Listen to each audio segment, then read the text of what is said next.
Hello, Eli here from Nintendo Network 64, here today to review Splatoon for the Wii U. Splatoon is a hell of a lot of fun. Nothing I or anyone else can say in a review can change that simple yet undeniable fact. Sure, the game does not really have enough content to justify a full $60 purchase, but to be fair, neither does the Order 1886, Infamous, or even Journey. What Splatoon does have, however, is never-ending charm, creative and strategic gameplay, and a tank full of fun. Players take the role of a squid kid that is able to swim around in squid form while engaging in combat when in humanoid form. At its core, Splatoon is an online multiplayer game.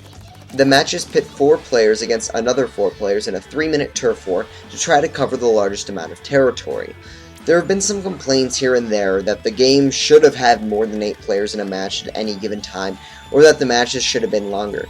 I could not further disagree with these statements. The 3-minute time limit for a match is perfect as it gives just enough time to establish the better team without getting into a never-ending stalemate. Moreover, the 8-player matches are already rather hectic, and I do not believe that added chaos would add anything valuable to the experience. If there is a vital feature missing from the title, however, it is Party Play and Voice Chat. We already know that Party Play will be added in an August update, but Voice Chat seems like such a missing feature of the title. There is simply no excuse for its omission. Yes, Splatoon is still loads of fun without the ability to talk with team members, but I cannot help but think that the game would be much more strategic if it had a chatting option. When returning from matches, players have the option to switch out their loadouts and their attire.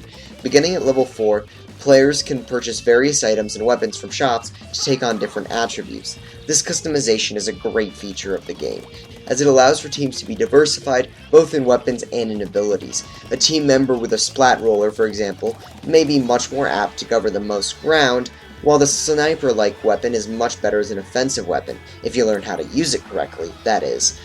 Even abilities themselves, such as the refill ink speed and gun range, lend themselves to various strategies.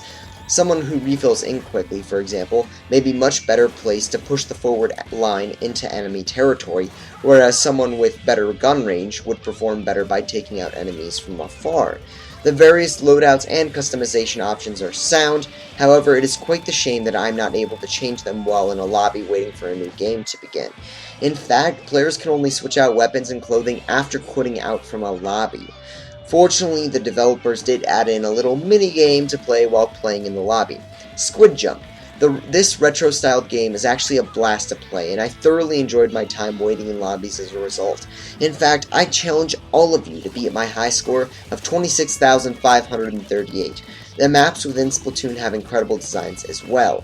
With various nooks and crannies to discover on each map, players will take several hours to truly appreciate the depth of the various map designs. Unfortunately, there simply aren't enough maps to explore at launch. With only 5 maps on the shipped version of Splatoon, I felt very adept in all of them within a matter of hours. I was consistently taking first or second place on each map, not because I am some sort of Splatoon god, but simply because I understood the strategy behind each and every map relatively quickly. Yes, Nintendo will be releasing new maps and modes until August, but at this point in time I cannot review that. Perhaps a re-review will be in order once the final update comes around. Outside the multiplayer, there is local multiplayer and single-player modes. The local multiplayer is, quite simply put, rather bland and boring. The mode supports only up to 2 players at a single time, one on the gamepad and one on the TV, as each player attempts to pop the highest number of balloons. Honestly, this mode is quite embarrassing, especially when standing up to the online multiplayer mode. The single mode is incredibly fun, but not very long.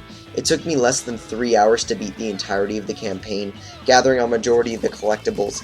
Each level ranges anywhere from 3 to 7 minutes, so replaying levels does not take up very much time either. Although the boss fights are a highlight of the single-player experience, taking on a style very eerily similar to that of a Mario boss, the single-player content simply does not feature enough content to stand on its own. Splatoon is rather disappointing due to the fact that it had so much promise. Yes, the online mode is still incredibly fun to play. In the end, that is what truly matters the most. However, the product Nintendo shipped is unfinished, low content, and that makes me embarrassed for Nintendo as a whole. Those that pick up Splatoon will thoroughly enjoy playing it. However, it is important to be cognizant of what is truly included in the package. This game gets an 8 out of 10. I will re-review it as new content is released. Also, please don't forget to rate, comment, and subscribe. I really appreciate it, and we'll see you guys next time.